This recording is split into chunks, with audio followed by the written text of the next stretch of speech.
오늘 하나님께서 우리에게 주시는 말씀은 마태복음 5장 17절에서부터 26절까지의 말씀입니다. 마태복음 5장 17절에서부터 26절까지의 말씀을 저와 여러분이 한 절씩 교독하시고 마지막 26절을 함께 읽겠습니다. 내가 율법이나 선지자를 폐하러 온 줄로 생각하지 말라. 폐하러 온 것이 아니요 완전하게 하려 함이라. 진실로 너희에게 이르노니 천지가 없어지기 전에는 율법의 1.1획도 결코 없어지지 아니하고 다 이루리라.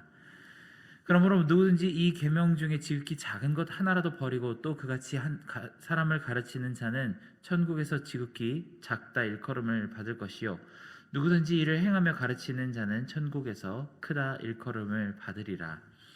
내가 너희에게 이르노니 너희 의가 서기관과 바리새인보다 더 낫지 못하면 결코 천국에 들어가지 못하리라.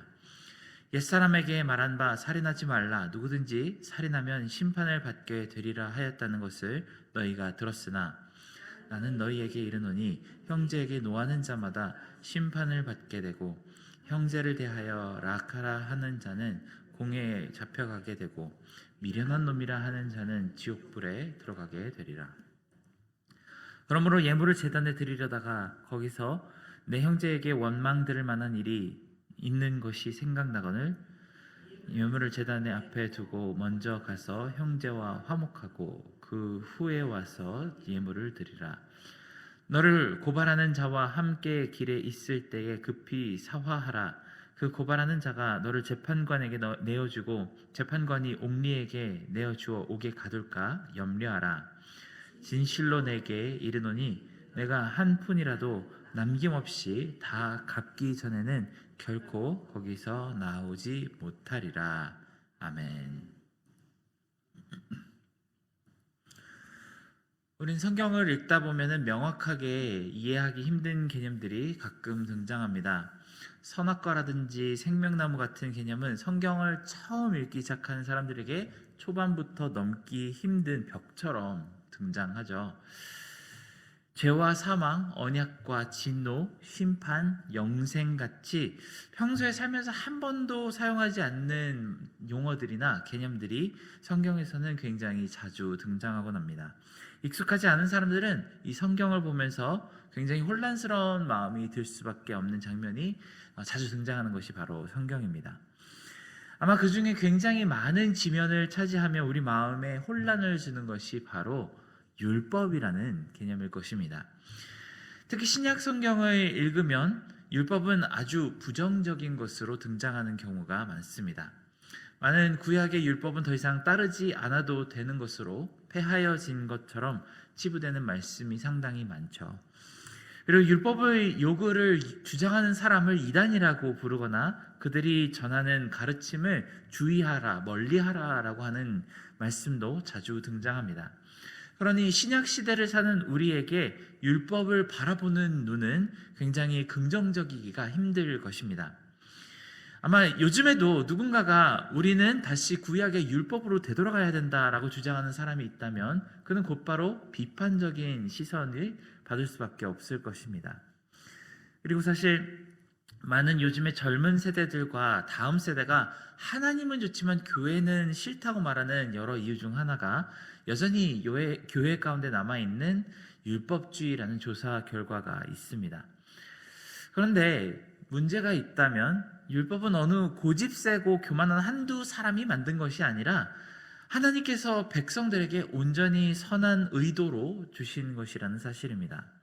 분명히 좋은 것임에도 불구하고 왜 시간이 갈수록 나쁜 것이 되어가는지, 왜 처음에는 목숨처럼 받아들이며 지켜야 하는 것이었는데 나중에는 조심해야만 하는 누룩이 되었는지 우리는 참 이해하기가 어렵습니다.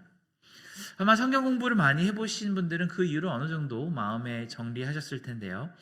사실 하나님께 지음받은 것 중에서 악한 것은 하나도 없죠. 그런데 다른 의도를 가지고 사람들이 변질시킨 모든 것이 다 악하게 되었습니다. 하나님이 처음 아담과 하와를 만드시고 가르쳐 주신 사랑은 온 우주에 무엇보다도 더 아름다운 하나님의 성품이었습니다. 하지만 죄에 물든 인간이 그 사랑을 정욕을 위해서 사용하기 시작하니까 그것이 악의 도구로 변질되었죠. 마찬가지로 율법 또한 그 과정이 선한 것이 악한 것으로 되고 말았던 그 과정을 우리는 성경 속에서 볼 수 있습니다. 여기서 우리는 한 가지 오해의 가능성을 제거하고 가야만 하겠습니다. 그렇다면 하나님은 실패하신 것일까요? 가령 하나님은 사랑을 전하셨지만 그것을 인간이 정욕으로 바꿨기 때문에 하나님의 사랑은 실패한 것일까요? 하나님의 백성이 정결하고 구별되기 위해서 율법을 주셨는데 율법 주의로 변질이 되었으니까 신의 산에 나타나신 하나님은 실패하신 하나님이 되었을까요? 우리는 절대 그럴 수 없다는 사실을 알고 있습니다. 그렇다면 우리는 이것을 어떻게 해석할 수 있을까요? 간단히 대답해서 비록 사람은 실패하고 하나님이 주신 선한 것을 왜곡하고 악한 것으로 바꾸었지만 하나님이 품으신 의도는 완벽하게 이루어졌습니다. 비록 사랑이 많은 사람들의 삶 가운데 정욕으로 바꾸어져 그렇게 악한 도구로 사용되고 있지만 그래도 유혹을 이겨내고 예수님을 바라보는 사람들은 비로소 하나님의 온전한 성품인 아가페를 완벽하게 이해하고 실천하게 되는 자녀가 되었습니다. 그저 남녀 간에 서로 나누며 자손을 낳는 데 도움이 되던 감정인 사랑은 모진 과정을 거쳤지만 결국엔 예수님을 통해서 하나님의 성품에 참여하는 사람들을 만들어내고 말았습니다. 그것이 우리가 그리스도인이라고 부르는 사람들입니다. 그렇다면 하나님이 인류에게 전하신 사랑은 실패한 것일까요? 아니면 성공하신 것일까요? 당연히 대성공을 거두었습니다. 한낱 인간이, 그것도 죄에 빠졌던 인간이 하나님의 성품을 이해하고 실천하게 되었으니 이것은 기적적인 성공이라고 고백할 수밖에 없습니다. 이런 관점에서 우리는 율법을 다시 한번 바라보아야만 합니다. 율법은 과연 실패한 것일까요? 신의 산에 불붙는 봉우리와 구름이 둘러싸인 하나님의 임재 가운데서 하나님이 직접 손가락으로 쓰신 그 계명들은 과연 쓸모없는 것이 되어서 쓰레기통에 버려지게 되었을까요? 아니면 성경에서 말하는 것처럼 율법주의자들의 손에서 약한 자를 상처 주고 멀쩡한 사람을 죄인으로 만드는 타락의 도구가 되고 말았을까요? 그렇지 않습니다. 하나님께서 율법을 통해서 품으셨던 목적과 의도는 예수 그리스도 안에서 완벽한 성공으로 결말을 맺게 되었습니다. 오늘 말씀은 그것을 이야기합니다. 도대체 율법이 예수 그리스도 안에서 어떻게 완성이 되었는지에 대해 설명하는 말씀입니다. 우리는 그렇다고 해서 유대인들처럼 율법을 달달 외우고 매일을 지켜가며 그렇게 살고 있지 않은데 어떻게 하나님은 우리 안에서 율법이 다 이루어졌다고 말씀하시는지 알려주십니다. 바로 예수님 때문입니다. 우리 주님은 17절에 직접 말씀하신 것처럼 율법을 완성하셨습니다. 여기서 또다시 우리가 오해하지 말아야 하는 점이 있습니다. 주님께서 율법을 완성하셨다라고 하시는 말씀은 본인이 율법을 살면서 완벽하게 지키셨다라는 뜻만을 가지고 있지는 않습니다. 물론 그런 뜻을 포함하고 있는 것은 사실입니다. 히브리서가 강하게 주장하는 것처럼 예수님은 우리와 같이 되셨으나 죄는 없으신 분으로 33년의 인생을 완벽하게 살아내셨습니다. 그렇지만 주님이 율법을 완성시키셨다고 하는 말씀은 그것보다 훨씬 더 커다란 의미를 전하고 있습니다. 만약 오늘 말씀이 주님께서 자신의 삶을 완벽하게 율법을 지키며 사셨다라는 의미라면 우리는 사실 더 부끄럽고 절망스럽게 됩니다. 만약에 그렇다면 예수님은 이렇게 말씀하시는 것 같죠. 얘들아, 율법 지키는 게 그렇게 어렵니? 내가 한번 보여줄 테니까 잘 봐. 되지? 너네도 할 수 있어 라는 것처럼 들립니다. 마치 역도 선수가 300~400kg짜리 역기를 들면서 여러분도 다 하실 수 있다고 말하는 것처럼 들립니다. 우리는 그것은 불가능하죠. 하지만 예수님께서 율법을 지키러 오셨다라고, 완성하러 오셨다라고 하는 말씀은 자기가 완벽히 지키는 모습을 보여주러 오셨다는 의미를 넘어서 우리 삶 가운데 율법을 통해 하나님이 바라시던 그 요구가 완전히 다 이루어졌다는 것을 뜻합니다. 우리가 십계명을 다 잘 지키는 사람이 되게 만드셨다는 것이 아니라 십계명을 주신 하나님의 목적이 이루어졌다는 뜻이죠. 언뜻 말이 조금 어려울 수도 있겠지만 한 가지 일화를 통해 우리가 접근해 보고자 합니다. 어떤 불면증에 시달리는 한 사람이 있었다고 합니다. 이 사람은 밤에 푹 자고 아침에 개운한 컨디션으로 일어나 보는 것이 오랜 소원이었습니다. 여러 가지 방법으로 불면증을 고쳐보려고 했지만 전혀 소용이 없자 드디어 주치의를 찾아갔습니다. 의사는 강한 수면제를 처방해줬죠. 이 약을 잠들기 1시간 전에 먹으면 분명 효과를 볼 거라고 말했습니다. 이 사람들의 가족들은 이 치료를 돕기 위해서 날마다 시계를 딱 맞춰놓고 밤마다 수면제를 챙겨 먹도록 도와줬다고 합니다. 그런데 어느 날 놀랍게도 이 사람이 잠시 저녁에 TV를 보려고 소파에 기대에 앉았다가 깊은 잠에 빠져들게 되었습니다. 굉장히 기쁜 일이죠. 그런데 가족 중에 하나가 갑자기 이 사람을 마구 흔들어 깨웠습니다. 이 꿀 같은 잠에서 번뜩 깬 사람은 도대체 무슨 일이냐고 놀라서 물었죠. 이 가족은 왜 자는 사람을 깨웠을까요? 수면제 먹을 시간이라고 깨웠습니다. 저는 한번 어떤 책에서 이 일화를 읽으며 율법과 율법주의의 모순에 대해서 깊이 생각하는 계기가 되었습니다. 율법주의는 간혹 마치 자는 사람을 깨워서 수면제를 먹이는 것과 같습니다.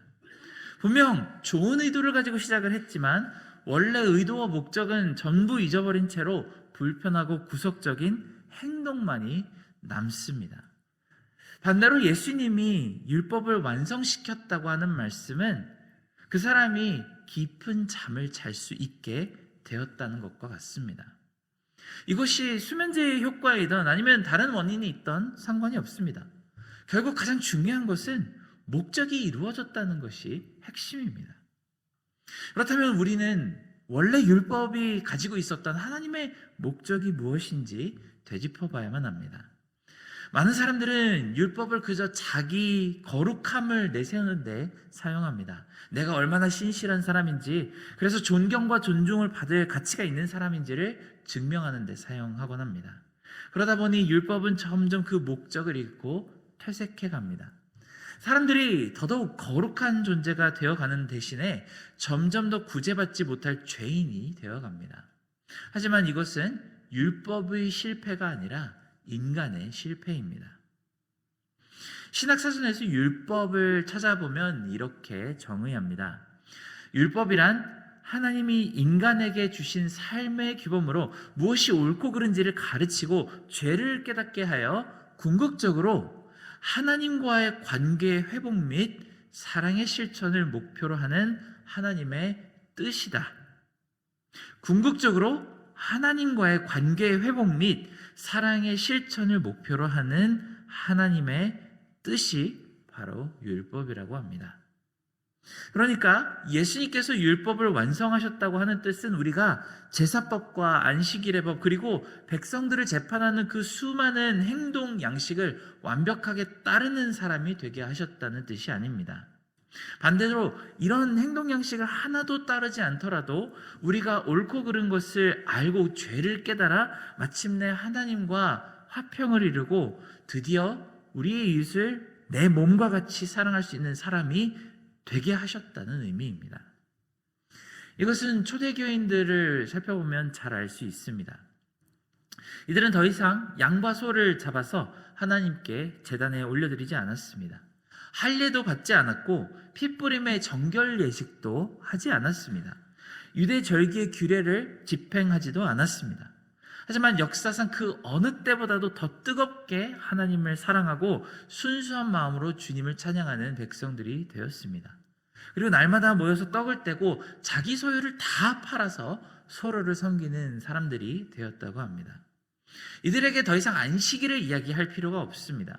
우상을 치우라고 명령할 필요도 없죠. 살인하지 말고 간음하지 말라고, 다른 사람의 물건을 탐내거나 거짓으로 속이지 말라고 강요할 이유가 없습니다. 평소에 잠을 잘 자는 사람에게는 수면제를 먹일 필요가 없는 것처럼 이미 하나님을 온 마음과 정성을 다해 사랑하는 사람들과 이미 내 이웃을 내 몸과 같이 여기는 사람들에게는 굳이 율법을 말할 필요가 없어졌습니다. 이것이 바로 예수님께서 율법을 완성시키셨다고 하는 뜻입니다. 오직 십자가와 부활을 통해서만 이것이 가능해졌습니다. 오늘 말씀 20절에 주님은 너희 의가 서기관과 바리새인보다 더 낫지 못하면 결코 천국에 들어가지 못한다고 말씀하십니다. 어떻게 하면 우리가 바리새인들과 서기관보다 의로워질 수 있을까요? 그들은 율법의 모든 항목들을 다 잘 지키는 사람들인데 그들보다 의로워질 수 있는 방법은 무엇일까요? 바로 예수 그리스도로 인해 하나님을 진심으로 사랑하고 이웃을 섬기게 된 사람들이 율법주의자들을 뛰어넘는 의를 얻게 되었습니다. 우리 하나님은 절대 실수하지 않으십니다. 율법이 무너졌다고 생각하는 그 자리에 예수님으로 인해 율법의 요구는 더없이 완벽하게 성취되었습니다. 우리는 결국 하나님을 그 무엇보다 사랑하는 자녀가 되었고 교회는 이웃 사랑의 실천이 실체적으로 이어지는 공동체가 되었습니다. 사랑하는 여러분, 주님께서 완성시키신 율법을 우리 손으로 다시 무너뜨리지 말아야겠습니다. 다시 행동 양식과 판단으로 돌아가서 율법주의자가 되지 말아야 합니다.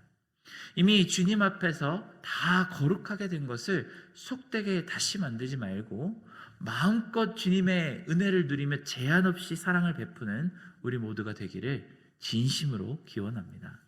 함께 기도하겠습니다. 사랑과 은혜가 많으신 하나님, 우리 안에서 율법의 요구가 예수 그리스도로 인해 완전히 이루어졌음을 고백합니다. 우리가 구약의 율법을 지키지 않더라도 하나님께서 우리를 의로운 자라고 불러주신 것처럼 우리도 서로가 서로를 대할 때에 정말 의로운 백성으로 서로를 대해줄 수 있도록 함께 하나님께서 도와주시고 특별히 날마다 하루하루의 삶을 사는 가운데 진심으로 하나님을 사랑하는 주의 백성들 되게 하여 주시옵소서. 모든 은혜 감사드리며 예수님의 이름으로 기도드렸습니다. 아멘.